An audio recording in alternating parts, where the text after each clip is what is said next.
Yeah, baby! It's me, I'm back. Welcome to another Project Feline live stream. On schedule this time. Kind of, almost. It's a little bit late, I spilt tea all over my desk, but I am here on the day I said, and we're gonna do some work. It's gonna be epic. Hey, how we going? Mindcube, good to see you. Hello. Got a new guy here. Hello. Cool. Alright, hold on. Let me get my desktop. So, today, we are doing more work. Well, what we're doing is, because we've done some concepts of the enemy, and I have all of them up here for all the different palettes. I'm going with palette 2, because I like that one the best. But, to get this in 3D, we need to model it. And to model it, we need a good reference. And to get a good reference, we need a model sheet. So that's what I'll be doing today. Something easy. I'm basically going to draw this character from the front and from the side in a perfectly symmetrical and neat manner so that I can put this in Blender and use it as reference. So I'm just wiping all the tea off my graphics tablet. I think it's good. Let's see if it still turns on. Alright, still turns on. Good. It still works. Alright. So let's just jump into it. So I've got a new document over here that has just a grid on it because I like using grids. It helps me with my neatness. And I'm going to turn on symmetry for vertical axis because this character is perfectly symmetrical. So we'll probably use the symmetry brush the whole time. Be nice and cool. All right, so get the brush settings. There we go. All right, so we'll start, well, I don't know. The question is how I'm gonna model this guy. I think I'll model him with as straight a posture as I can think of.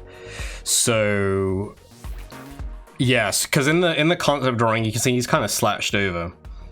And I'm thinking, should I model him like that? Or should I do that with rigging? And I think I'll make his back perfectly straight. That'll probably make things much easier for me in Blender. So when I draw him out in the projection sheet, he's gonna look a lot taller. So just bear with me. He's not gonna look exactly like he does in this picture, but he'll look what I need him to look like for a model sheet. So we'll draw his head. This actually, I don't know, this might go quicker than I think it will, so who knows? We might have extra time.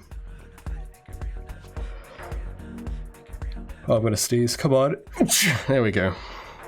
Hate when it hangs like that. It's terrible, isn't it? Let me just line it up with the grid better.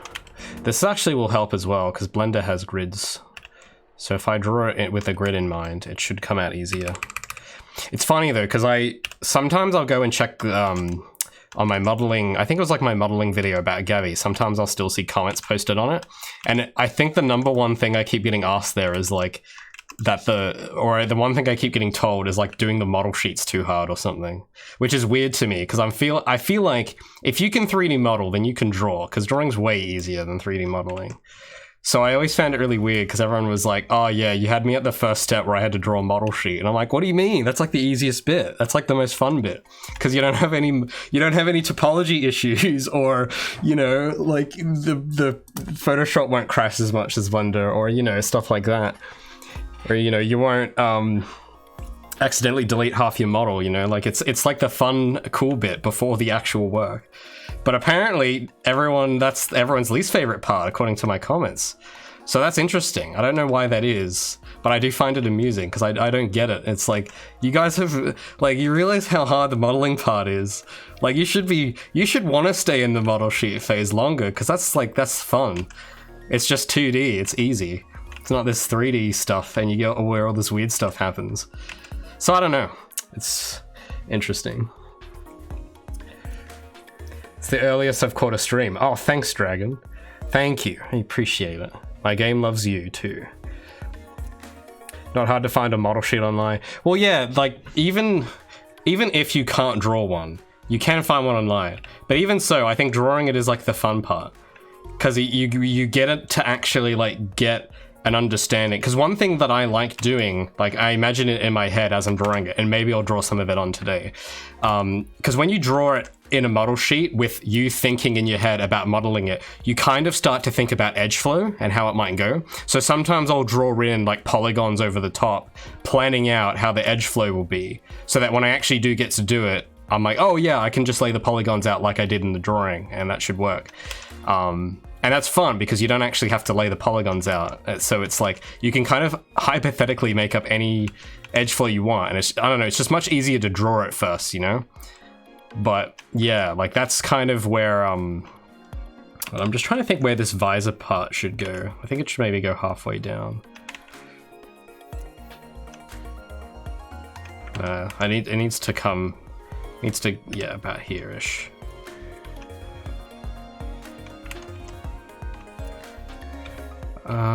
I think I want to exaggerate it more. It needs more depth. Yeah, that's more like it.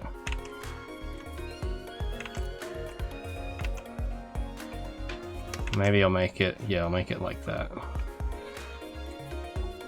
Did you finish designing all the enemies? Yes, I did. I'll show you. Just give me a moment. I'll show you what the other ones came out. I don't remember what we were doing last time, to be honest. I like lost track. I've spent all afternoon looking at, all right, so we'll get to that in a bit. I'll show you guys the new concept, but I've been doing some more stuff that's been kind of frustrating. So I think of that. So we have the drone, then we have, oh yeah, I did some grind rail concepts. I think this stuff was off stream yesterday. I was doing these. So I've got some like concept drawings for different grind rail patterns, because we were thinking like it'd be good because there's like grindable parts in the level, but it'd be cool to have like a dedicated grind rail model that you could just put in without having to make up a context for why it is. So there's like the ideation, and then I think I've got the actual sketches, like the actual finalized one I decided to go with, which is something like this. So that's kind of what grind rails will look like. Like, well, that's what non-diegetic grind rails will look like. Not every grind rail, but the non-diegetic ones will look like that. And then I changed the palettes for the kick switch.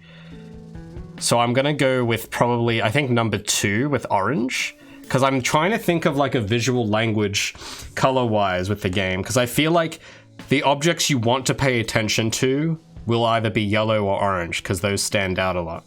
But that may change, because I still haven't decided yet on the color palettes of the environments. So if the environment makes heavy use of orange and the Switch is using orange as well, it might not work.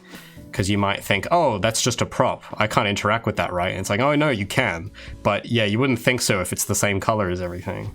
So that's something I still, like, it's color I'm not really thinking about right now, because you can change that later. And you really should only, like, it's only valuable if you can plan it in advance, I think. Which I'm not going to do that much concept art because I just don't have time. So we're not going to get that far into like knowing all the color palettes in advance, but I'm probably like on the set will design like, okay, this color feels good here and here, and then those decisions get made once I can see it all. There was also what else did I make? There was another thing I was doing. Oh yeah, there's the turret. I'll show you guys the Bakugan turret, how that came out. Because yeah, you guys, last week, you didn't, this is what we were doing. I did a stream during this week, just randomly, with some extra stuff. But I think for the turret, I might go with palette. Well, I labeled that as number 3, but the first one with the red. I like changed up the reds a little bit to be a little less saturated. But that's what I'll go with. But yeah, that could also change depending on how it looks in the level. And I can't remember what else. There was a few other things, I think. I'm trying to remember now. I don't know if I even remember all of them. There was like other props. I think that was I think that was it. I'm pretty sure. But yeah, with the enemies now, it's like, I know that the shape is exactly what I want. So that's gonna like, you can probably start modeling from that. Just from knowing like this stuff, but I want to do like a proper model sheet of it.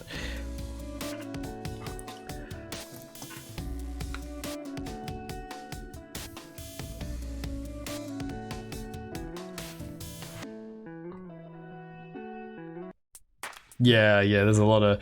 I understand that sentiment, Ulo Fighter. I got a lot of... Well, you know, it's funny, because with my workflow, as people who have watched the first Feline Devlog would probably know, basically, the source of all of my ideas are of characters. Like, I can take a character design and make an entire, like, universe and story around that, and try and turn it into something more, which is what I'm trying to do with Feline, I guess. But it all started from just Gabby's design. Like, I didn't have an actual idea on what the mechanics were going to be or the game loop, because I had no idea what actually would work and what wouldn't. So I just was like, oh, well, I want to make a game that this character would look cool in. Like, what game fits this character design? And then I just went, and the rest is history, you know? But yeah. But I have, like, there's so many other things I also wanted to. I have a lot of, because I designed a lot of characters when I was a kid, and I've kind of like, I think my life journey is going to be taking all the character designs from when I was a kid and turning them into, like, IPs of some kind. So it's exciting, but also very risky and very not responsible, financially speaking, but we'll see what happens.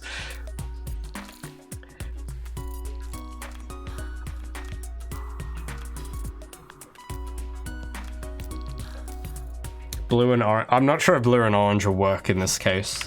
But yeah, like I said, I'm not really gonna worry about colors right now, because I know that I will make a better decision once I see it in engine and see it with the environment it's gonna be in. Then I'll be able to decide whether, because like I could come up with a palette, which I have done, and the decision I'm gonna make basically when it's done is like, okay, does this palette still work? Does it not suck with the actual environment? And if it does, then I change it. And if it doesn't, then wow, I'm really lucky, but I doubt that's gonna happen. Now I haven't actually drawn a neck for this guy, so I'm just gonna draw like a little something here to separate the body.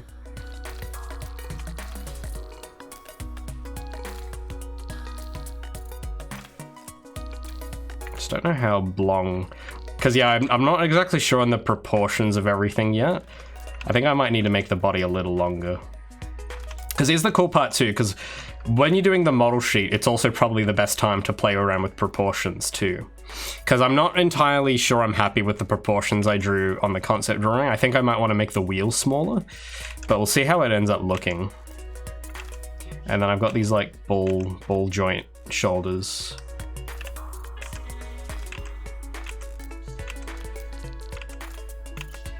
I think I might add some smoothing to my brush to make these lines a bit neater.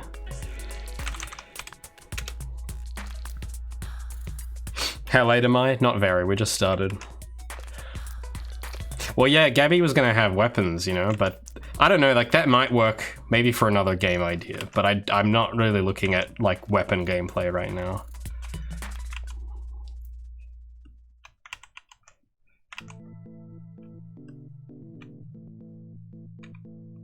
No, I should have those arms T-posed.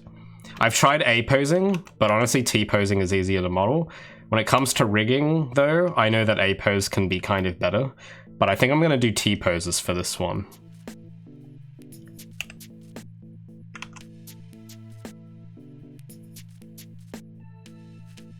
I have these, like, I don't know what kind of joints that I drew here, but it's something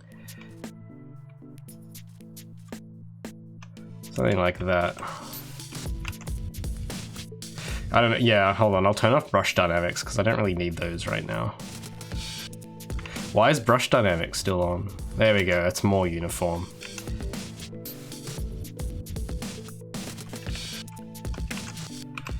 Change the brush size to a bit smaller.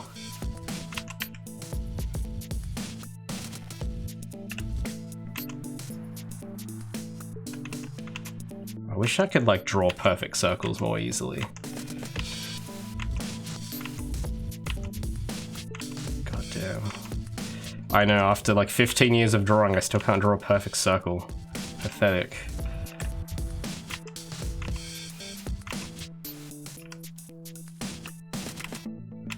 Come on, there we go.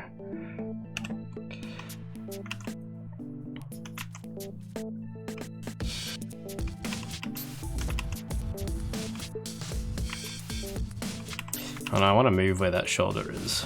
It's too far away. Oh, but that won't copy over with the symmetry. Okay, so I actually do have to draw it right in the right spot. Oh, let's try that again. Okay, that's good enough.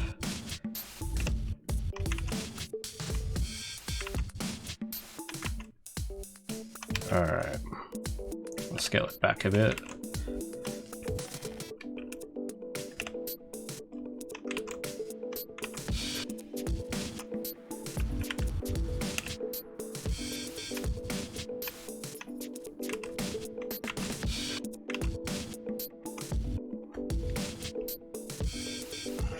Oh yeah, yeah. Well, yeah, a lot of people forget about the earlier prototypes.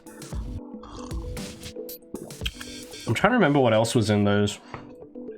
Well, yeah, she used to have an energy bar, like an energy meter, which was such a dumb idea. I don't know why I thought that was good. And then there was, what else was there? Well, they had like the infinite slide, like the Vanquish slide. And then we also had, I think after like the 5th or 6th prototype, I think that's when I stopped removing, like I kind of settled down on what I was after, I think. I feel like after prototype 5, that was like, yeah, okay, we're gonna like have a criteria now.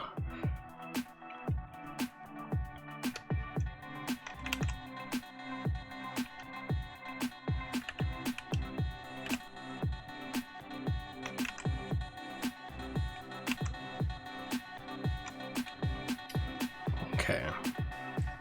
I'm not sure if, I think I should make those thicker. These parts of the arm.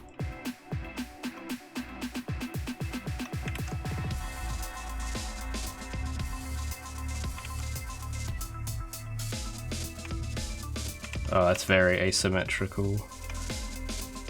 That is also asymmetrical.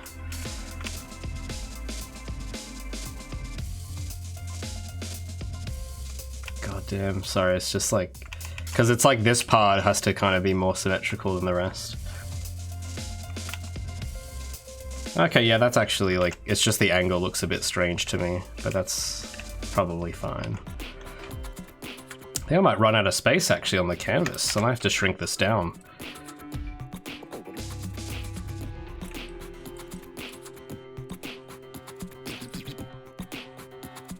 Yeah, I'll shrink it down to like that.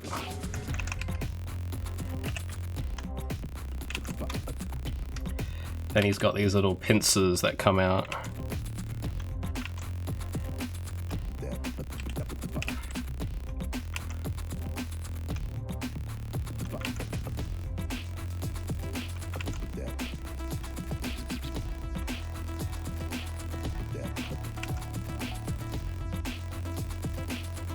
There we go, like that. Except I don't know if those are too long, but we'll leave those there for now and work on the wheel or the body, because he has like these kind of handles that come out.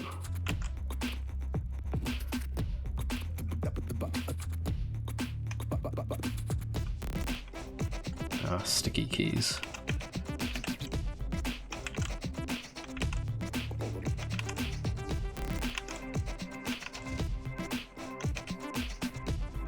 And then he's got this part, and then this is like where the big wheel is. So I don't know, I shouldn't make it that thick.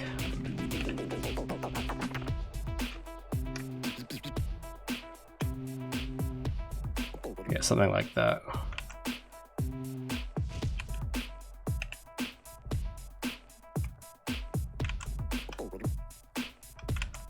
That's asymmetrical. There we go. Yeah, now that'll line up. Yeah, it's got this little chamfer on the sides. And then he's got the little wheel. And then he'll have little hubcap bits that'll come down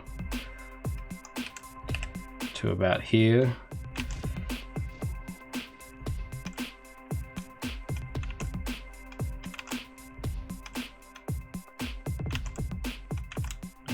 Yeah, I don't know, I'm just trying to think where the middle of that wheel would be. Okay, yeah, those will need to come up a lot. So that actually might come up to like here.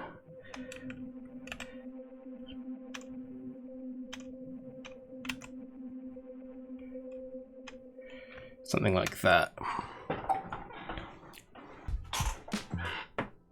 Or maybe a bit less, like there.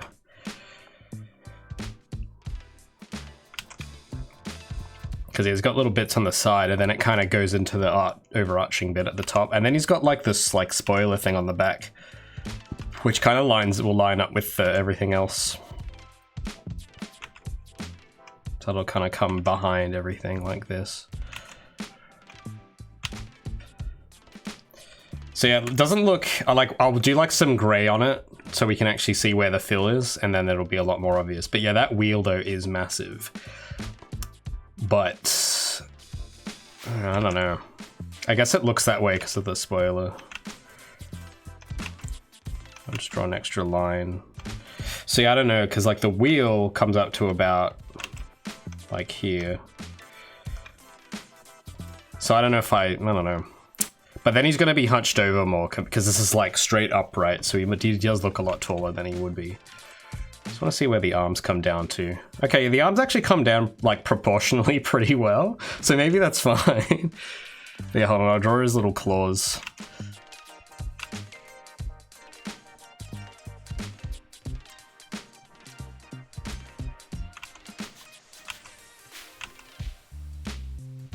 There's an asymmetrical.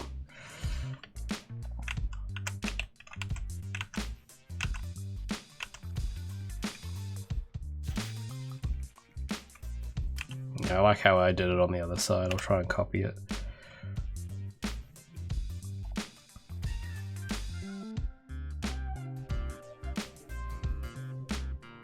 Yeah, something like that. Cool. So now we've got, I guess it is kind of hard to tell with it laid out like this, because the proportions will not read like this when you see it in the wild. So maybe that could be something I do when I do the model, because before I unwrap it, I can look at the whole model and see how it looks in 3D and go, oh yeah, maybe that part needs to be bigger and all that stuff. So I don't know, but I'm wondering if I might do a little bit of tweaking around while I have it laid out like this, but let me just like redraw some of those lines to make them a bit neater. There we go. Do you use a mouse to... No, I use a tablet. No, I don't use a mouse. I could use a mouse to draw this, but I elect not to.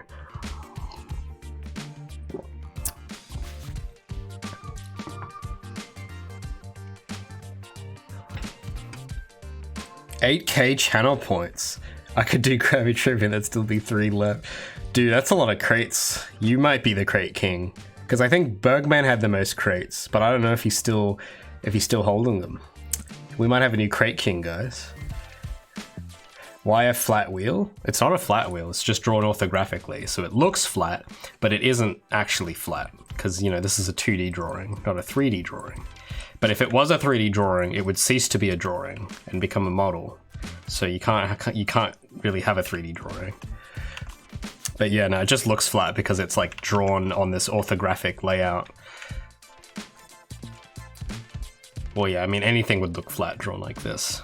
But that's kind of the point, because the point is that you want it to look flat so that you can like take it into, because then you draw it from the side and then you can take it to your 3D modeling software and make it look real. It's kind of handy to have like that reference there, so you don't go in blind.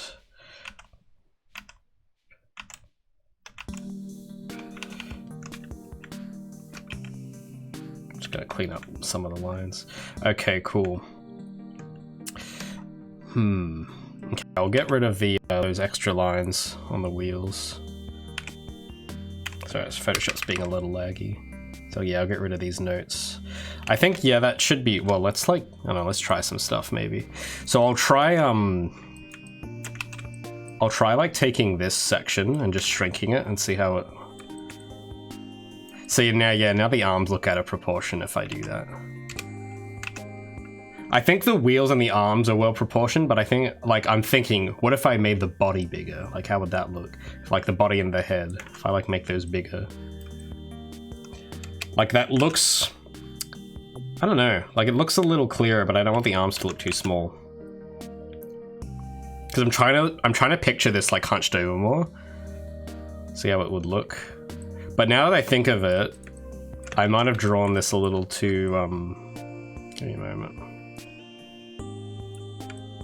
I might have to move that up a bit because because I was drawing that bar in the middle from an angle, so I might need to lengthen it just a wee bit.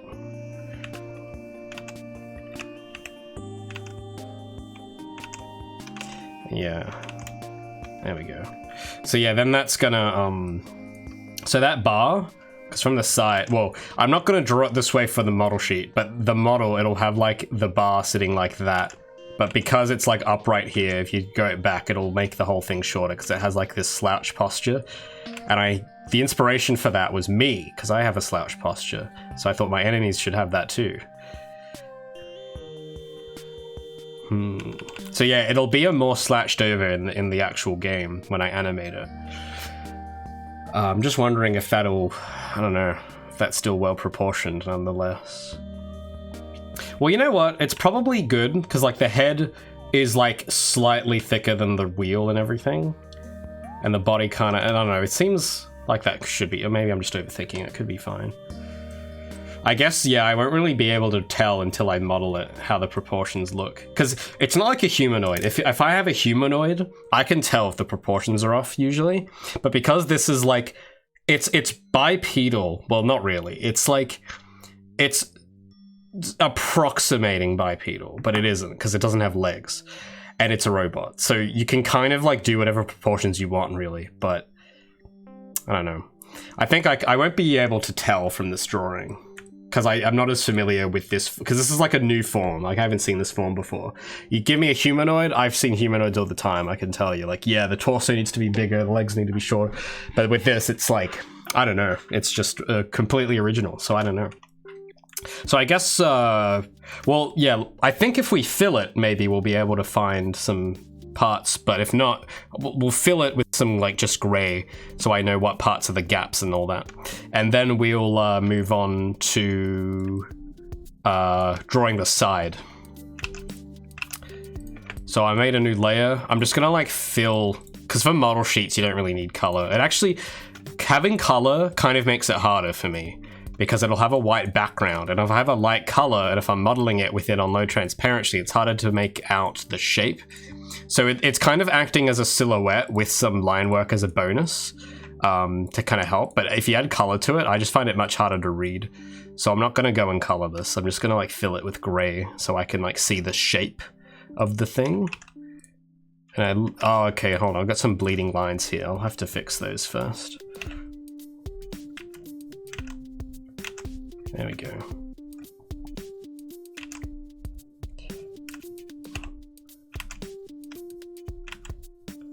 Just like clean those up a little.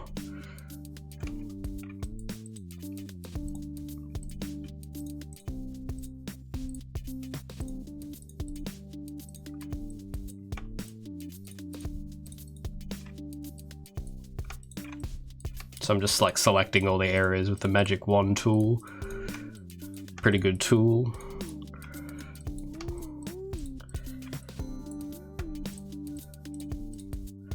And select, modify, expand, because it's like a bit scarce with the selection.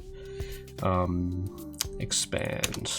And then I'll just fill it with like black at the moment, because that's going to be like the silhouette. And then I'll like use color overlay to lighten it a bit. So I'll pick like just mid-gray. There we go. So yeah, that's kind of like the general form. So I guess, yeah, we'll draw it from the side now. So we'll call this fill, call this line art. And I'll move it so that it's like near the bottom of the image, because that usually helps. So it's like touching the bottom of that grid. So it's at ground level. There we go. All right, now I'll call this front, put it in a folder. I'll like lower the transparency to like 20, and we'll draw it again from the side. And I'll have the front image there so I can see where it should line up.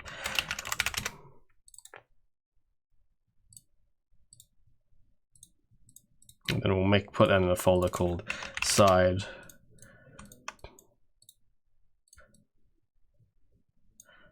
All right, let's get into it. So this I will have to, well, I guess I would still need symmetry for some parts. So I'll draw all the symmetrical parts first. My tablet's turned off. Come on, little guy.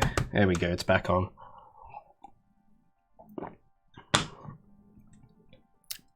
Oh, thanks for the Control S's, boys. But showing dominance, yeah. Yeah, drawing with the mouse does sound painful if you've been using the Heaven alternative for 3 years.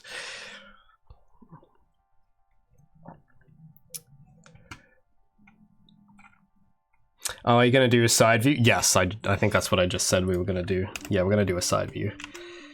So, I'm not gonna do like a complete head shape. I'm just gonna do like, actually, you know what? I'll just copy the line work layer, because some of this is gonna be actually just the same.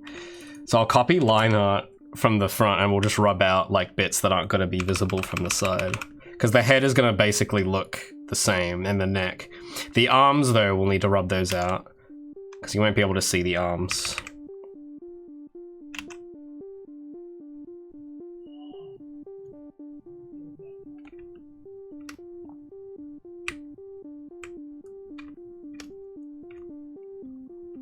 And then the body will also be different. It's gonna like be thinner from the side. And then this will also be different. And yeah, I think all of this will be different. The entire bottom half, basically. I thought more of it would line up, but no, I'm thinking wrong. But that bottom line should be the same. But we'll need to make that, like that.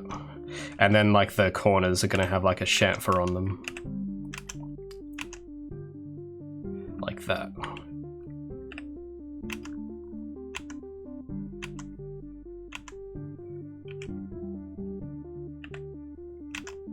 And then the shoulder joint will go here.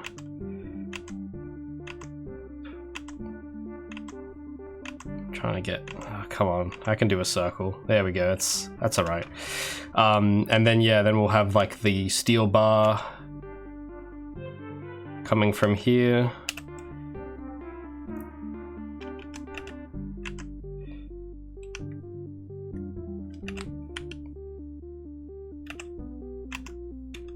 It's a bit hard to see from, let's zoom in a bit.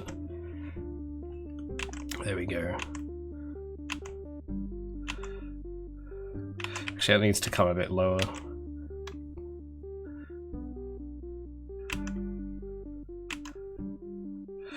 Yeah, that'll kind of look like that. And then this is where the wheel kind of shines. So the wheel is gonna basically be big circle, which is my, oh god damn. It had to be a circle, didn't it? My worst enemy. Come on, I can do this. You know what, I'm gonna go draw the circle. Oh, well, I can't. All right, well, let me move all this up so I have room to draw a big circle, and then I will just scale it. I'll just get the perfect circle of whatever size my hand will do. Okay, all right, let's clean up those lines. I think there actually is like a competition though for like being able to draw like a perfect circle. It's pretty impressive. I think, yeah, there was some Guinness World Record of like the guy who drew the most perfect circle. Anyway, so now we'll just take that and like scale it into place. So yeah, that needs to be a little bigger. I actually don't know if it's like, it needs to be a little wider, I think. Yeah, there we go. But oh, no, hold on, I got that wrong.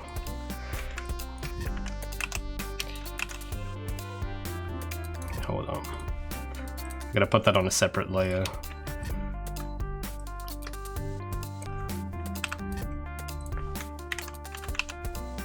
Alright, now I can, wait, why is there like, hold on, leftover part? There we go.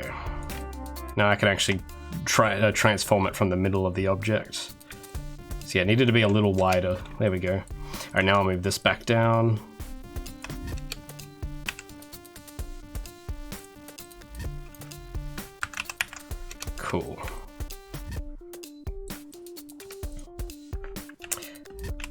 Now for my next trick, we're gonna draw the cool part of the wheel. So that's gonna come to about here and like follow that contour basically. Actually, yeah, what I should do, I'll make another copy of that. Make it a little smaller. There we go. And then for this one, we'll move that up, merge it, and then we'll rub out the bottom part here. But then for this one, we'll rub out here. There we go. Now it looks like it's got some depth.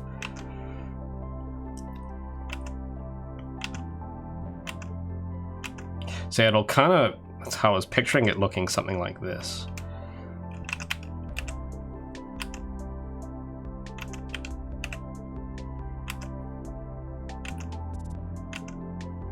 Circles.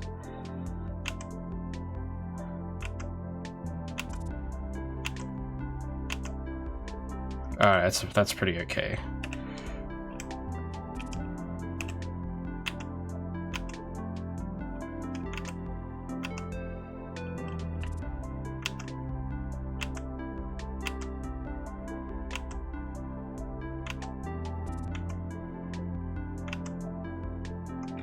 Something like that. I think though that this might need to come up more. No, that doesn't look right.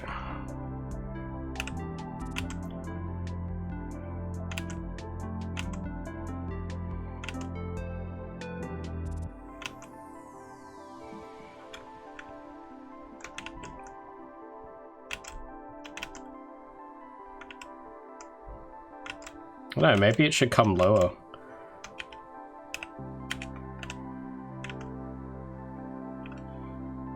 Like do that maybe, I don't know.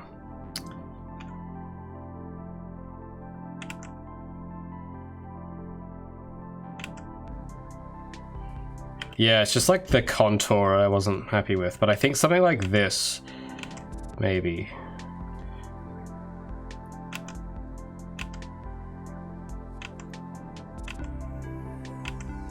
But then it like has a bit of chamfer on it, it's like that. That's sort of how I'm gonna draw it there.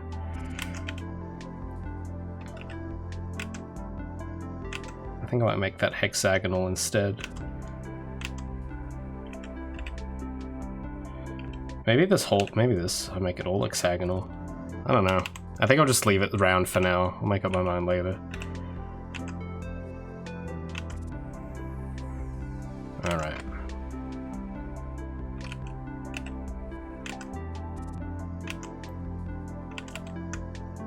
Cool. I'm trying to think. Oh yeah, then there's the spoiler on the one side. So that will have to be symmetry off. Symmetry off. So we'll do this on another layer to be safe. So I'll draw the eyes, because I'll have them... Actually, which way... hold on, let me think for a moment. Because there's a way he has to face. I can't remember if it's left or right. I have to check my other reference. I'll check Gabby's model sheet.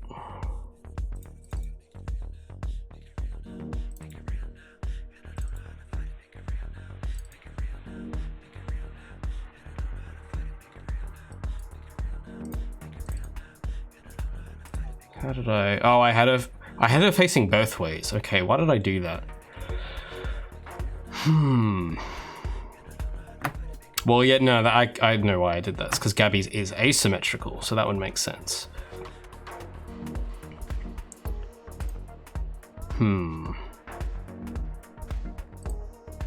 So I've got it from the left and the right. Okay. But for this, I don't think I need to do both left and right. So let me go check the other...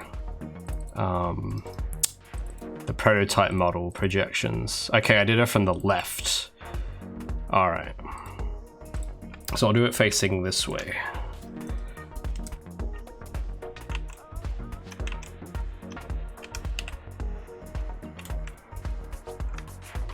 So the spoiler will then be on this side. At least I think that's what it's called. I don't know.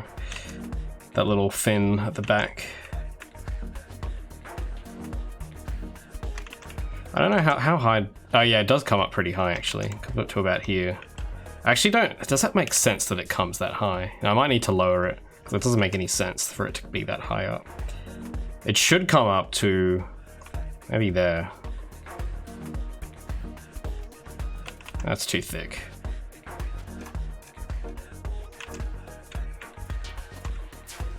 I actually don't know. Now I have to like think about the proportions because this kind of throws it a little off. So I don't think it needs to be that big. I think it needs to be smaller,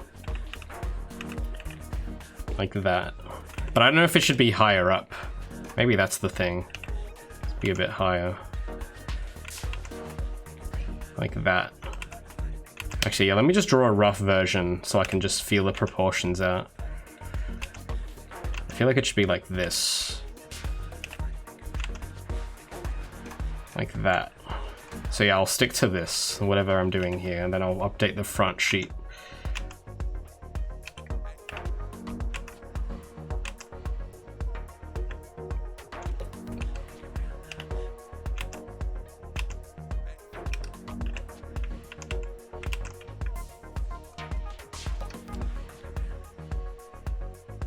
Alright. So yeah, let me go update the front. Oh yeah, while I'm here, I'll fill it. So I'll just merge all those layers. So I just need to check if there's any gaps in the lines, which there are. There are a lot of gaps. Fix those up.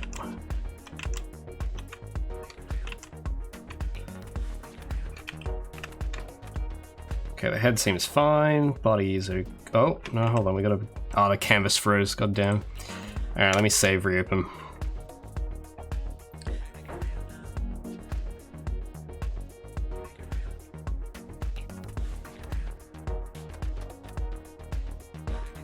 Working on a...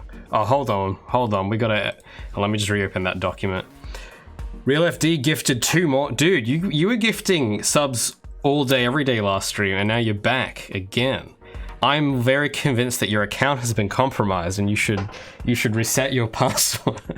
But no, thanks, dude. Thanks so much, Real FD, for gifting 2 subs to Blue and Spyro. I thought Spyro was already a sub. Maybe not. Well, he is now again, if that's the case. Hold on, why is this not opening my... Why is this not opening? Hold on. Oh, there it is. Let me put that back. Thanks so much, Real. You're the Real FD. That's a Real FD moment right there.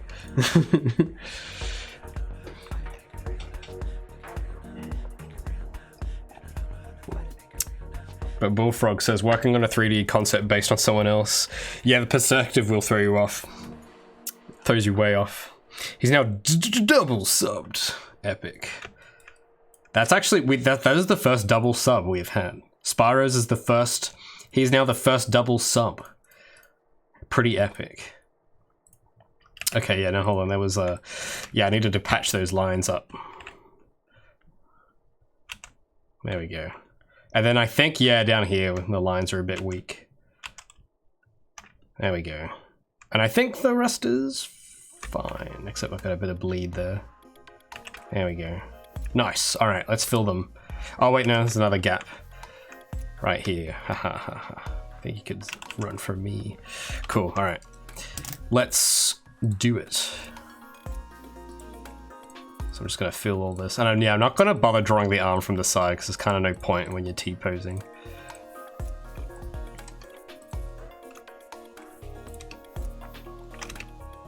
Oh, wrong layer.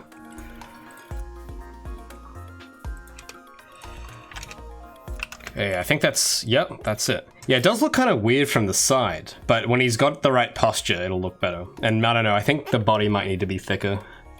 Yeah, no, the body needs to be much thicker than that. So yeah, let me fix that up.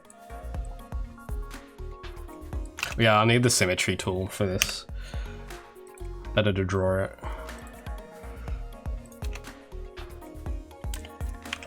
Yeah, it's very thin, it's throwing me off.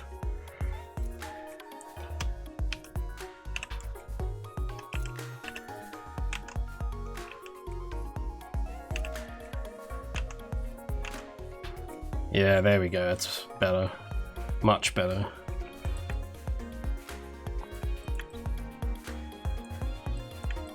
But I think I will then need to bring this up a bit.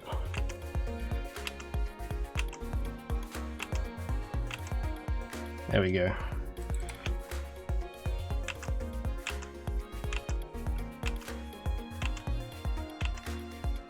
Nice.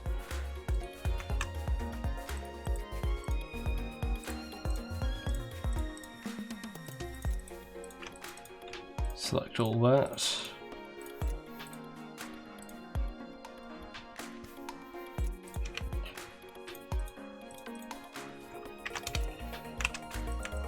Alrighty, there we go. Now I just need to adjust the front.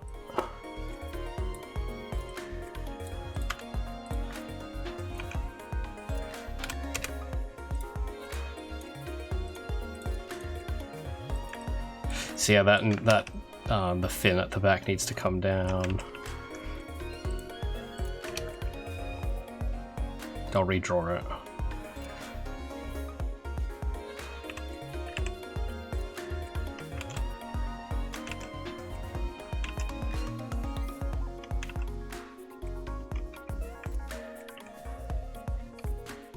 I think it might need to be a little thicker as well.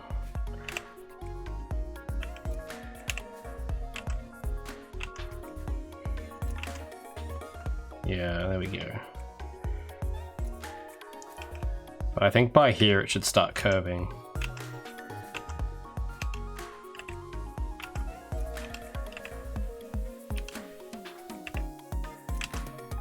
Yeah, it should look kind of like that from this angle, I think. Also, yeah, I might like soften those edges a bit on the middle bar.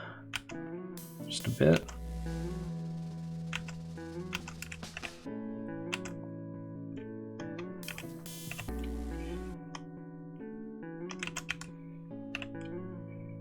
There we go. I'll just, yeah, sort of round them just to make it look a bit nicer.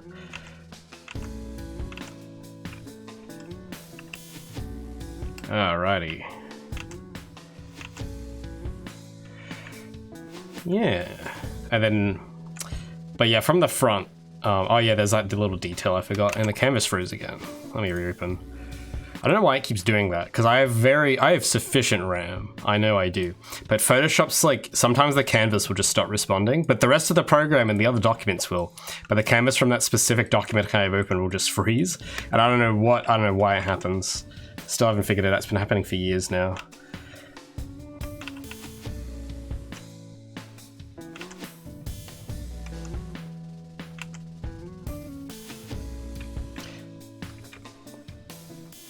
There we go.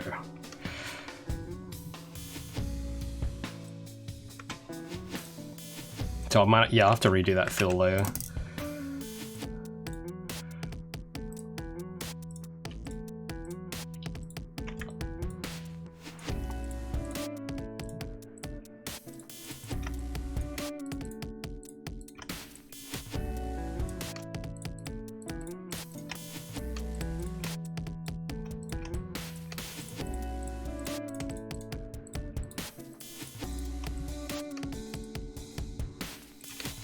There we go. Nice. Well, that's kind of, I guess that's it for that character, which is I think that, okay, maybe I could do one for the turret probably. But yeah, so we've got like a side view and a front view.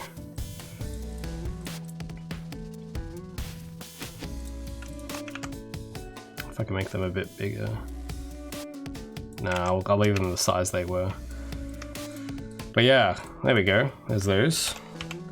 I'll probably just like export them out to the right format, and we'll be on our way.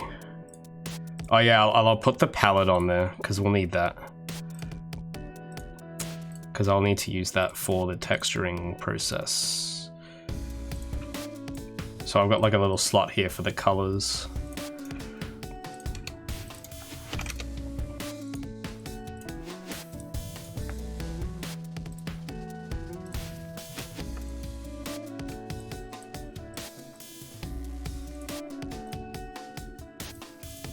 I'll just put those in.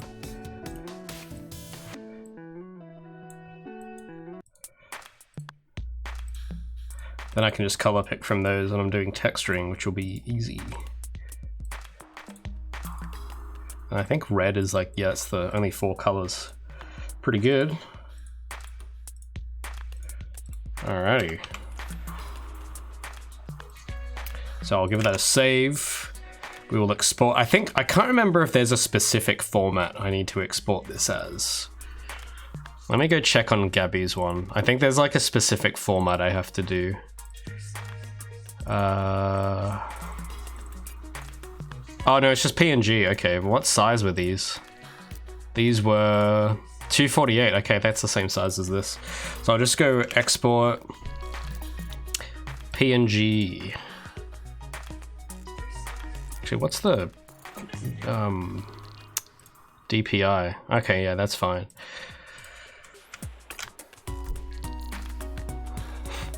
Third time you've been gifted a sub. Yeah, I think, yeah, seems about right. Yeah, the triple sub. That's what that is. What if you use pure ref? Do you know what pure ref is? I don't think that's what pure ref's for, Bullfrog. I've used pure ref for, I use that for like gathering mood board images and stuff, but I don't think it has any like decent drawing tools or drawing tools at all, as far as I'm aware. That's like for mood boards, I think. But yeah, I do use it in my workflow, but I wouldn't use it for projection sheets. Because you can't, I don't think you can make projection sheets with pure ref.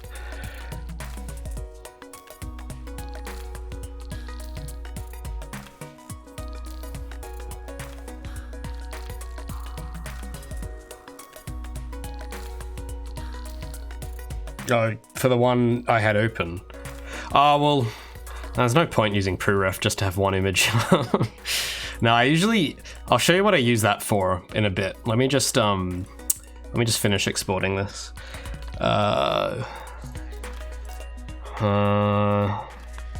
What folder does this go in? This goes in the characters folder.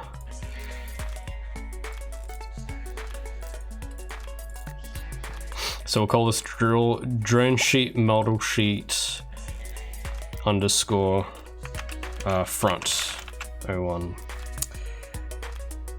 Oh wait, why is this saving as a JPEG? No, we want PNG. Oh, that JPEG stuff. But we could probably go smaller file. We don't need this to be a large file. Source characters, drone source concept. There we go. Drone metal sheet. Actually, what naming convention did I use for Gabby's ones? Okay. Call it that.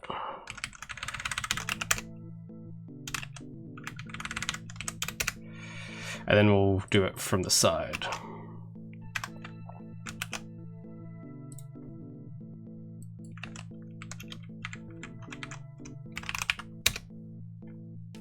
All right, and that's basically that document done.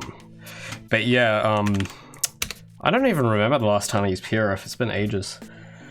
But it's just like, I don't know, I wouldn't think to just have, because like Photoshop can just have it up there, so it's just easier. But I remember using it for, I have to dig for this. Might have been the environments folder.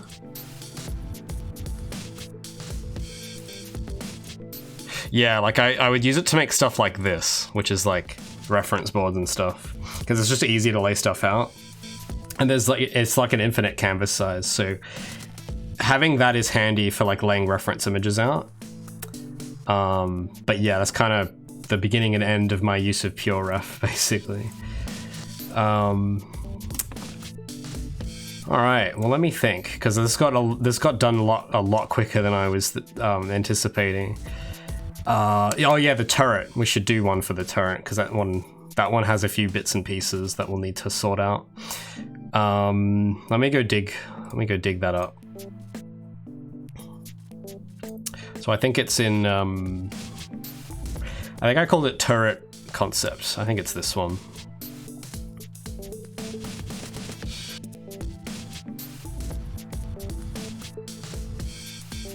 Here we go. And then yeah, hold on. Let me make a,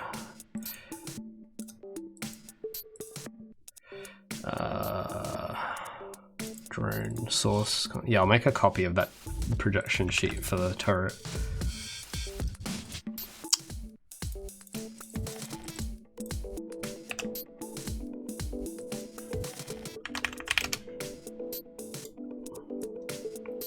Alright, then I'll just like delete line work and fill, and we'll just use these same folders to create the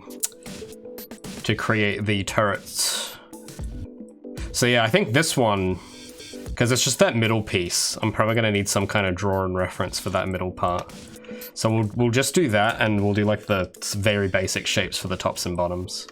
So I think for this one, I might be able to go or like do dual axis symmetry for this, which will be sick. Because I think for this one, it's like hexagonal shaped.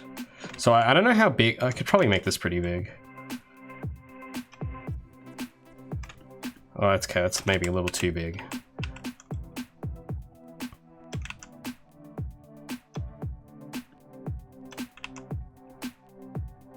Yeah, like that. That's sort of how I would want it.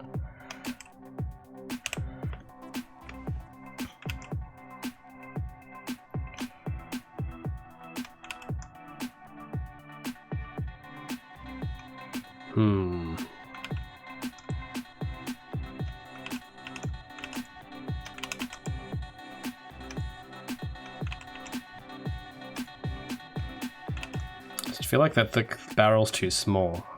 I hope not. Actually, scale tool can fix that. No, I could probably just draw it. So I'll just do like angles too obtuse. That's better. But I don't know if the whole thing should be angled like that. No, I'll just leave it as it was. And then it's got these little bits on the side. Like that. Yeah, alright. And then...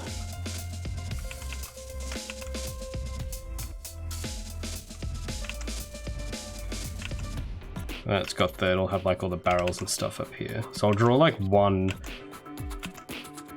and then I'll duplicate that for the bottom two. And then it has the hemispheres, which will kind of just look... Just trying to think, 1, 2, 3, 4, 5. Okay, that'll come up to be perfectly circle. Yeah, it'll be like that, I think. Oh, let me count. 1, 2, 3, 4. Yeah, okay, that should be fine. Actually, no. Does that work? No, that's gonna be too squished. What am I thinking? No, you don't do half up, you do, it's radius. That's right, so I need to do 1, 2, 3, 4, 5 up. Yeah, there we go, that's much rounder. I'm just gonna get the angle. Yeah, kinda like, that's pretty close. I could do better than that.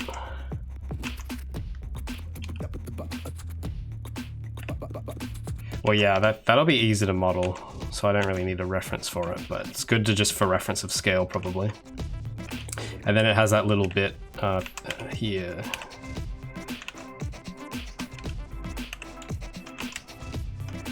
And then it'll have like the stripes. And then I will turn off symmetry off now and draw in some stripes.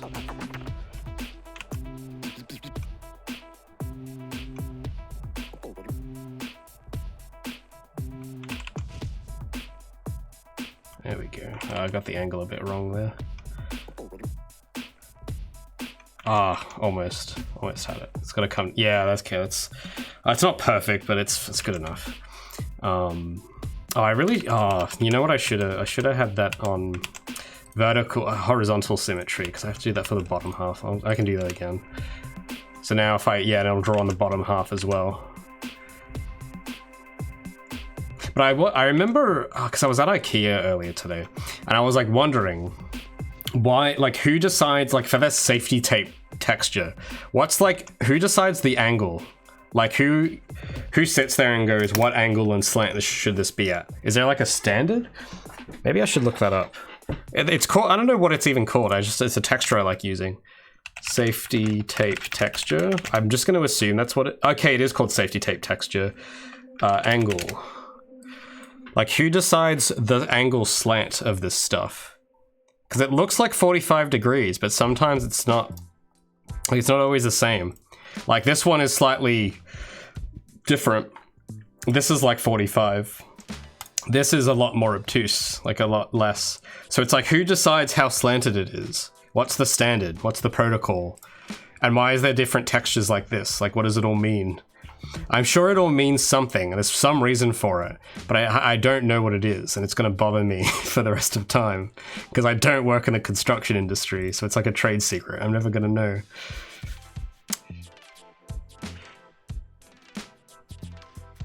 Really? Well, yeah, I was thinking there has to be a standard, because no one does anything for no reason, right? But I am happy to hear that that New York has written decal standards. That is pretty cool. I wish that my city had a style guide like that.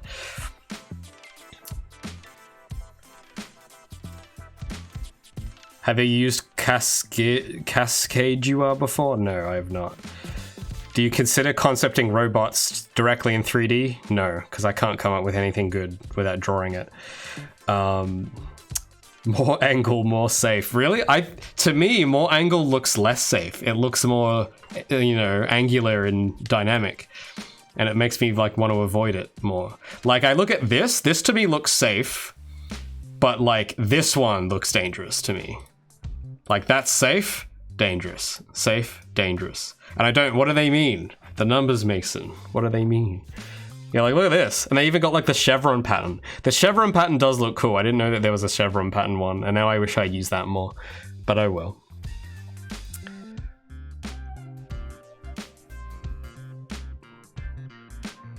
No, I'm not doing 44.9. I'm gonna get so annoyed. I can't do 44.9. Don't do this. Where's my pen? There it is.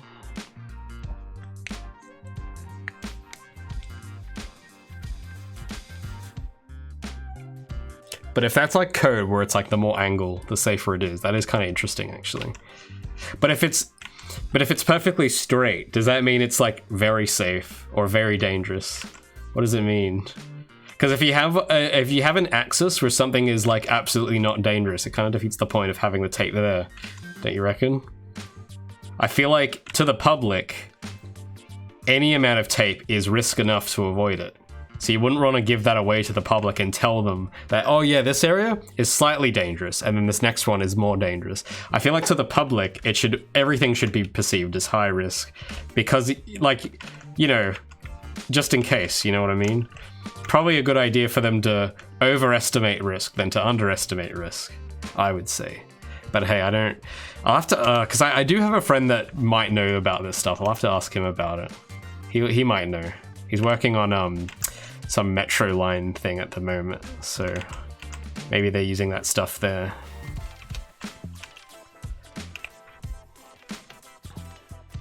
Well, yeah. Well, the thing is, because the public doesn't have common sense, that's why they need the tape in the first place. Because if the public had common sense, you wouldn't need it. And you'd be like, you just know to avoid, if there's construction people, it's like, oh yeah, I'm gonna not interfere and go away. But I think that's why the tape exists, or like road barriers and all that stuff.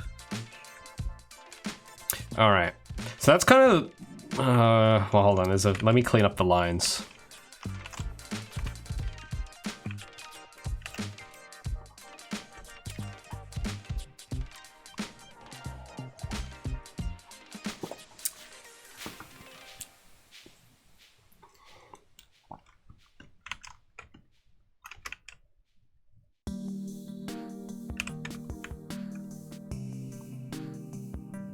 Okay, I think those lines are mostly good. And the canvas is frozen again. So here's what I mean. So if oh no, it's unfrozen now. Okay, that's weird.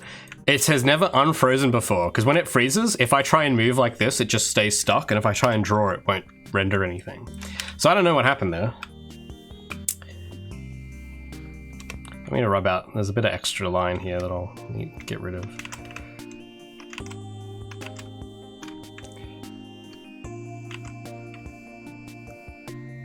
Bit of gaps.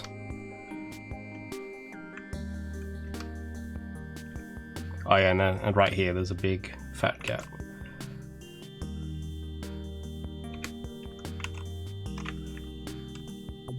I think I've covered it all. Well yeah, as for the barrels, I'm not sure if I'm gonna have 3 or 2. I don't know what looks better.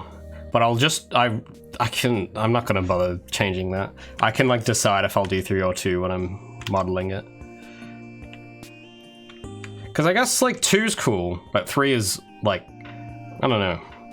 I don't know how do people decide that stuff? How many things to put?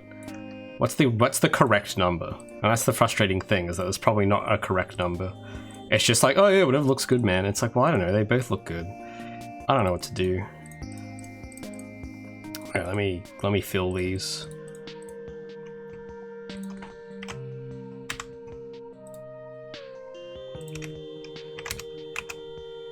Now we just gotta do it from the side. So what I'll do, because yeah, a lot of this will be the same for the front and side, because like the tops and the bottoms, I think. It's just the middle part will be different.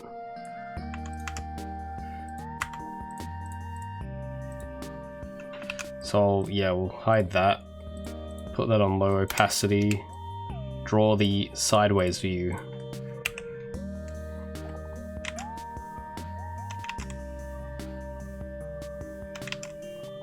So I'll make it slightly longer than it is wide.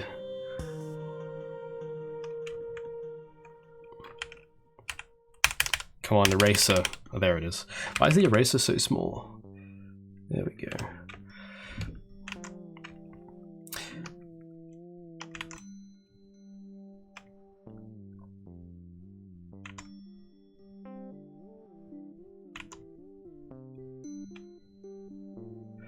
I know I've got these little vents drawn on only one side on the turret model itself, and I'm going to draw it on both here because it looks cool.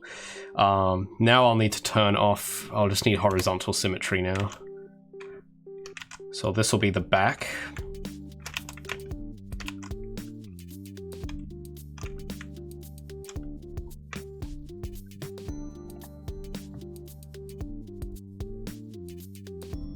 Three is the minimum? Right. Well, what do you mean they rotate? Which part? Well, they don't always have... I mean, if you mean the barrel part... Because, yeah, that's something else I've like been thinking about since I drew this. Because in my head, I'm thinking, I could rotate the barrels and have 3 of them. Or I could not do that and animate it differently. Because animating them... Oh, there's different ways you could do it, and there's easier ways than rotating. So I've been thinking about, like, how can I make this look animated the easiest way possible? And the thing I have in my head is just like having it kind of like the Star Wars turrets, where like the little bits at the end, like they like retract backwards and then cock back up. So, but it's like, you know, up and down, like pew pew, and then they come back. Or I could, yeah, have them rotate. And I'm thinking, well, which would be easiest to animate? And probably the one with just 2 barrels would be easier to animate.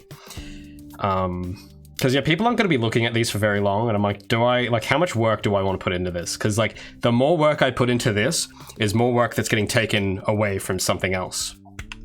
Because you have like a limited bandwidth of energy and money and time that you got to work with, and I'm thinking, could I shave off like a few hours of work by choosing better choices that make no substantive difference to the end product, but will over time add up for more work hours I have free to work on other stuff. So that's like the constant juggling game that I play in my head every day of like, could I do this slightly differently and save time? So I don't know, yeah, that's kind of how that will manifest sometimes, because I'll look at stuff like this and be like, does this need 3 or could it do 2? And if I animate it like that, it's easier to animate than rotating it, because even if you do rotate it, they'll need to have some kind of knockback on them to look, you know, interesting. So I guess I'll like make up my mind when I'm modeling it, and if I can't be bothered to do 3 when I'm modeling it, then so be it. But for the moment, I'll just concept it with 2 because it's easier for me to draw, and we'll I don't know, see how it goes.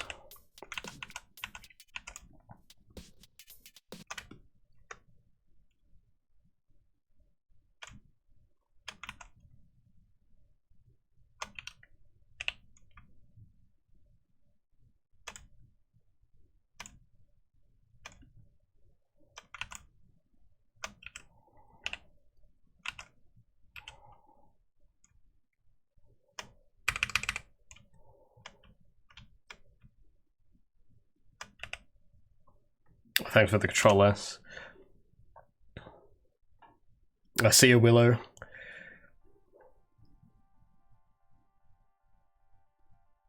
Well, yeah, because the thing is, if I do a rotate, I would also need to do a pump, because a rotate without any pump would also look not good. So it's like they'll need to pump a bit, but it's like, do I really exaggerate it and have them not rotate? Or do I have little pumps in them, but they all like rotate each time? Because what it'll need to do is like the top one will do it and then it'll rotate and then the other one will go. And I don't know. I feel like I don't like using rotating bits a lot usually, because if you rotate it, then like if it shoots and then rotates, I have to also think when it plays the shoot animation again, is it going to try and unrotate it back and like interpolate it back and play it again? Or do I have to animate it 3 different times with the barrel rotated? So that's another technical thing that kind of comes into it, which is like, well, I'm sure there's like an efficient way of doing it, but do I want to learn that way and figure it out? Or do I want to pick an easier path with less issues? So I know that like the less moving parts, the better. So with that mindset, it might just end up being 2 barrels, pump, no rotating, because it's just less moving parts, less animation work, less time to make. And then that time could be invested somewhere else, which might be good. Like, I don't know, on Gabby's animations or on, well, lots of other things. So that's, you know, because all those little choices, I know it seems like not a big deal, but they all add up, all those little choices. If you choose to like do something really perfectly enough times, sooner or later you'll find, oh, I've spent like 40 hours in Blender perfecting this thing, and it was only like a week's worth of little decisions that led to it. So you gotta like, I don't know, it's like that little it's like mind games. You gotta like play mind games with yourself basically.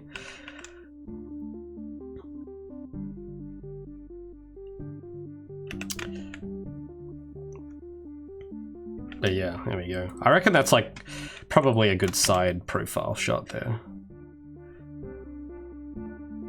I think the turret though is going to be very easy to model, because a lot of it is just like by design it is very symmetrical in multiple axes. Like the barrels are all like, you only need to model a quarter of each piece. Like for the body, you only need to model a quarter of it and mirror it X and Y. Same for the ring, same for the barrels, like each one, and same for the top and bottom. So it's like, I'm only gonna have to model a quarter of the whole thing to make the full whole, which is the beauty of symmetry. It's awesome. All right, so now that that's filled, let's give it let's give it a fill.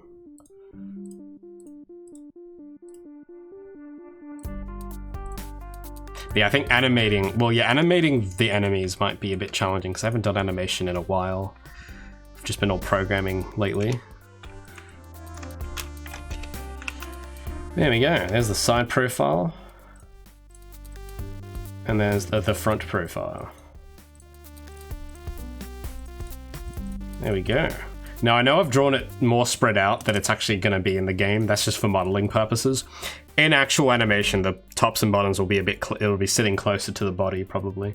I might even make the body smaller, which I can always do in the model. I can always make the top and bottom smaller, so that's what I might do as well.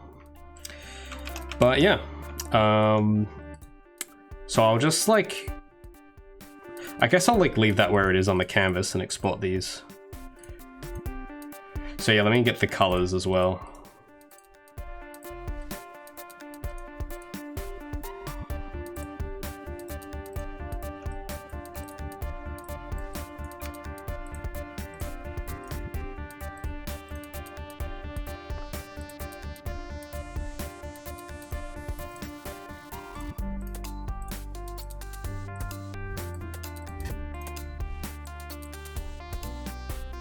I think it's only it can't be 4 color. No, there's got to be a 5th color somewhere. There we go. Boom.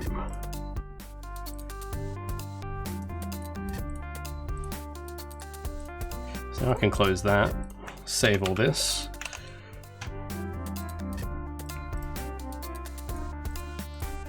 So we'll save that as a PNG export. We'll put this in turret source concept or sheet front, and then we'll export it again from the side.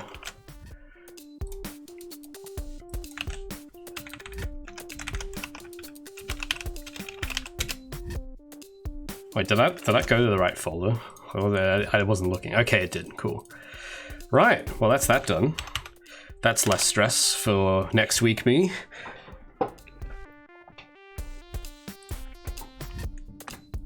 Feature creep. Well, yeah, I mean, it's funny because you wouldn't even count this as feature creep, but you could as well. Like if you look closely enough, you could count it as feature creep, depending on how far you take it. So yeah, it's interesting because I do hear feature creep talked about quite a lot, and like, it's funny like the amount of things that could be classed as features that you don't even realize you're creeping on, which yeah, it is kind of funny.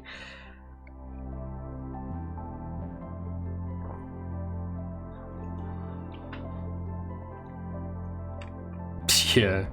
Oh, you're doing it. Dude, yeah, group assessments, man. That's feature creep gets real big there. I don't know if I ever told you guys the story of when I worked. Oh, there was this group I was working with once when I was a student. And we spent a good 2 or 3 months on ideating.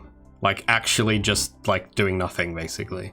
Like we were, cause it's like we were too young. We didn't know what we wanted to do. And I remember, yeah, we would meet up and sit down for like all day. Like we would come in, we'd sit down, talk for 2 hours, have lunch, talk for another 2 hours or 3 hours or whatever. Going over like, what game are we all gonna make? And there might have been like 5 of us, I think. And we're all like tossing ideas back and forth. But then every week, someone would come in and go, you know, I don't know if I'm feeling this idea. And then everyone would agree with them. And then we'd have to start over. And then a week would pass. We have something, we're like, yeah, we're going to do it. And then one of them would go, I don't know. I'm not sure if I'm 100% behind this. And I think it was like this constant case of no one ever wanting to say no until the last minute. So during the entire beginning of the week, it's like a cycle. Throughout the beginning, whoever is like the strongest personality is like pitching stuff, and then everyone will just agree with them to avoid conflict. And then at the end of the week, they've had time to think about like, oh wait, do I actually want to do this? Because if I come back Monday, I'm gonna have to commit to this idea. And then the stress kicks in, and they cave and go, no, I don't want to do that. And then like the cycle begins anew, and it just keeps. And that went on for like 2 months. Until we decided to just not bother because it was just such a waste of time. But the idea, oh god, the scope of the ideas we had were just ridiculous. Like we went from this the idea I pitched was like this platformer, of course, and it was like this. It's gonna have linear levels. You were gonna collect stuff, kind of like Banjo-Kazooie, but you had to like collect parts for your spaceship, and and the character was gonna be this robot that had limbs that could detach, like Rayman. And like I was young. I was like 19 at the time, and I could not have made that. And the thing is as well, there was 5 of us, and we had 1 programmer. So yeah, no, that wasn't going to happen. And then the next idea we had was one of the guys wanted to create gang beasts. Like the pitch, I think it was steampunk gang beasts. That was the idea. It was basically like an exact copy of Gang Beast, but with a steampunk art style. And steampunk is like, if you've seen steampunk, it's very intricate. So I didn't like that idea because I'm like, this is just too, like, we don't need to do a steampunk style. Like, this is too complicated. Like, we could ship a game with a simpler style and it would cost us way less and it'd be more efficient. So then that idea got shot down. And then, I don't know, we must have gone through like 10 other ideas or something like that. But yeah, it was like, every idea was bad though. That's the thing. There was like no redeeming idea. Like all of them were just terrible. And it was because they're all too complicated. So that's why everyone kept backing up. But like none of us thought to just like think of something simpler to do, or even at that point, because ultimately what we did, we just like disbanded. And that was probably the best call. Because I was like, we were looking around and I'm just like, guys, like, what's the point of us working together? We can't agree on anything. And I was like, guys, like, we don't have to do a project. Like, you know, we can just not do this, right? And everyone was like, yeah, probably. And then we all did our own thing. But yeah. Robot Rayman. Well, yeah, like, I guess in a way that, because I had played Rayman. It was like one of the first games I owned was Rayman. It was like which one was it? It was Rayman 3, which is still the best Rayman game in my opinion. And you can actually, even this turret, you can see Rayman influence because it has floating body parts.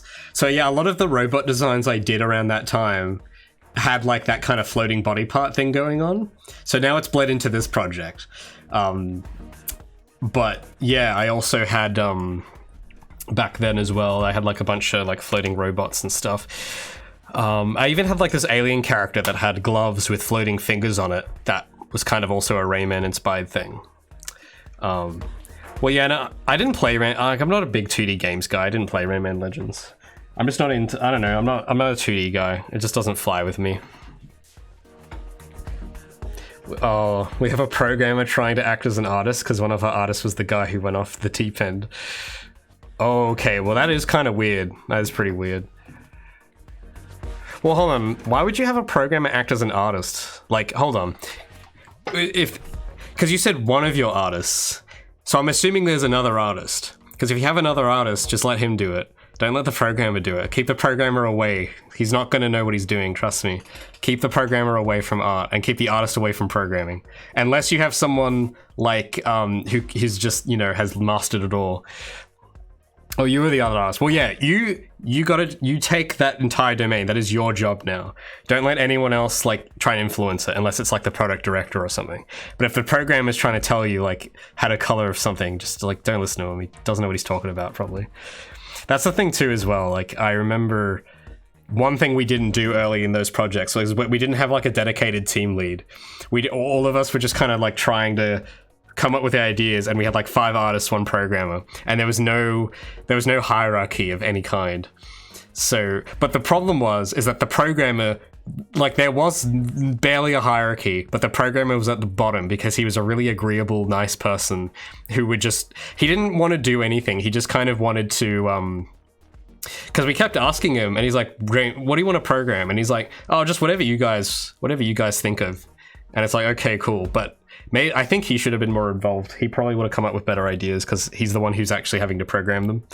But like when it comes to gameplay stuff. Oh, what's this? A lot, and they. Oh, what's this? This sounds like an interesting. It sounds like a whole saga going on, Bullfrog. The programmer had to step in. Oh no. Okay. Busy sorting out the other art. What other art side? There's only one art side. There's just art. There's not 2 arts, is there?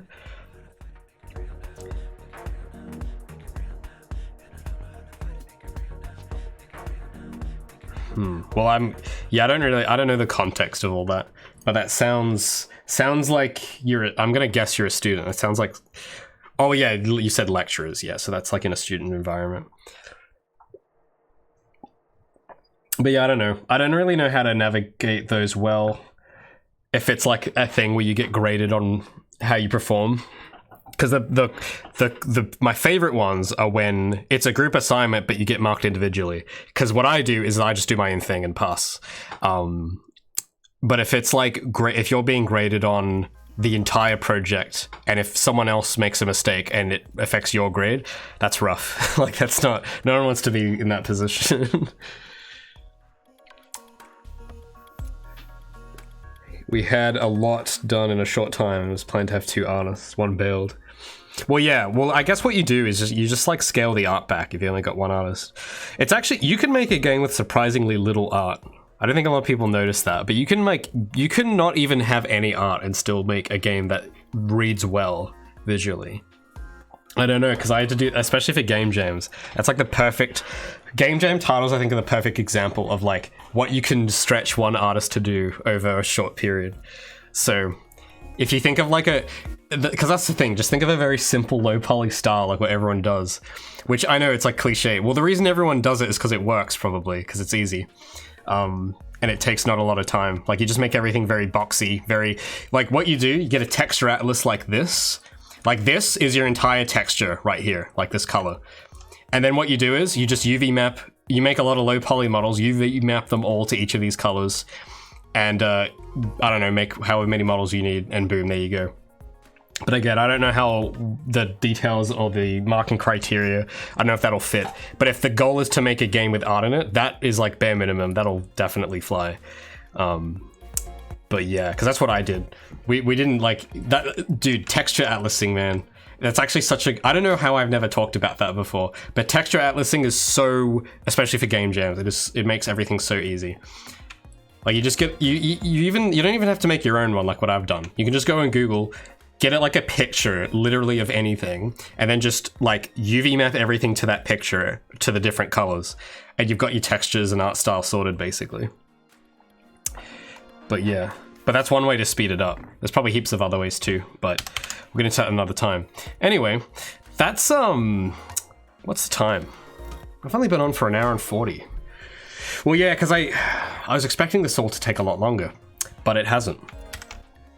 So that's kind of interesting. But yeah, I think I might maybe head off a bit early today because I don't know, I'm really fatigued. I don't know what it is, but this week I've just been very tired.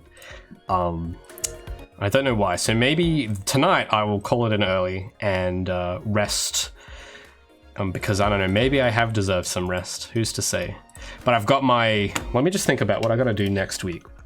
Because what's today? Today's Saturday, which means tomorrow...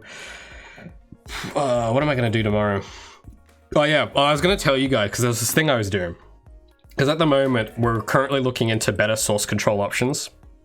Because Bitbucket expensive, and there might be cheaper ways to do better work. So one thing I was doing before stream was I was like trying to check out other source control and trying to get that set up. But because I don't spend a lot of time, like I learned a bit of source control early and then just did the same thing over and over. Like I don't have to learn any new source control stuff until now because it's like I just keep using it the same way for 5 years or so. So I'm kind of like looking into learning how to use new tools because like Git is not really good with art-heavy projects. And I've got like 20 gigabytes. I'm using like 20 gigs of like LFS storage, which on Bitbucket is not cheap. So yeah, so I've been trying to like sort that out today. And I think I didn't get finished with it. I think I set an account up and stuff, but I didn't actually like migrate the project over yet. So I'm gonna have to figure that out, learn how the protocol works, how to push and pull. That'll probably be what I do tomorrow. Just getting familiar with this new thing I'm looking at. I think it's called like Plastic or something, which is supposedly, I mean, it's tough because I don't see a lot of info about it online, which kind of sucks, but it's supposedly supposed to be much better at handling game projects than like standard Git. So that's something I'm looking at.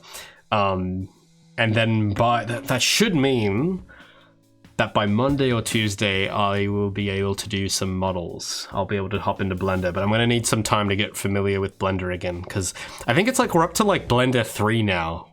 So I haven't used Blender 3 yet. I've only used Blender 2.7, so I'm gonna have to like get refamiliarized with Blender, kind of spend a day relearning it, and then making the enemy models. Well, you know what? I'll probably start with something easier, because I have all the other assets like the lever and the collectible. Like I'll probably start with those first and then work myself up to the enemies. So I'll do the easier stuff first.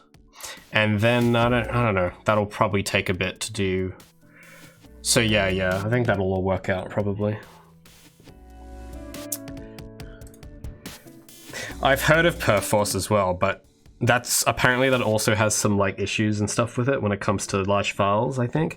So I don't know, but this one that I was shown, I know a guy who knows it well, and it's also like half the cost I'm paying right now for Bitbucket. So it's like, hell yeah, spend less money. That's epic. Oh, you have to use Perforce for class? Oh, Lord help you. I remember, yeah, one of our teachers tried to teach us Axosoft once. It was such a waste. Like, Axosoft is very powerful, but it is way too complex for a student project. You don't need Axosoft. It's just because like even Trello, because that's what I use now, like for project management and stuff. I know that Perforce and Axosoft, they're like more project management stuff, but they have like integrations for source control as well. But those tools, like even like simple stuff, no one could get right. Like even Git, people weren't getting right. So it's like if they can't even do Git, they're not going to be able to do Perforce, or they're not going to be able to do like, you know, all the other complex stuff. But anyway. Well, that's the thing. Yeah, a lot of them are free, but I can't. My project's too big. Like I can't. I'm gonna have to pay something. But yeah, no, don't worry. I've already done the research. I've already picked which one. I'm not looking for suggestions or anything. But yeah, I'm just like kind of talking to myself here, planning out what I'm gonna have to do tomorrow and the next day and all that.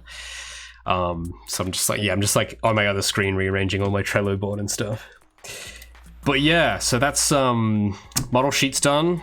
I don't think I'll need to do any more model sheets for a while, so that's going to be good. I think the next model sheets I would do would probably be for Felix and Calder, but I'm not planning to model those guys for a while still. So that should be good. But anyway, that's going to do it for me, guys. Thanks so much for coming. If you want to support my work and join Mug Club, then check out my Patreon link down below and support my devlog series. If you haven't watched my devlog series, go watch it, because you basically can get the whole backstory of this live stream. That's basically what the devlogs are. People think that the devlogs are the main content. That's completely wrong. The devlogs are just the backstory lore book for the live streams. That's basically what they are. It's just the Grimoire cards of the live stream. But anyway, go watch those. I will probably head off early tonight and get some sleep, and I will catch you guys next week.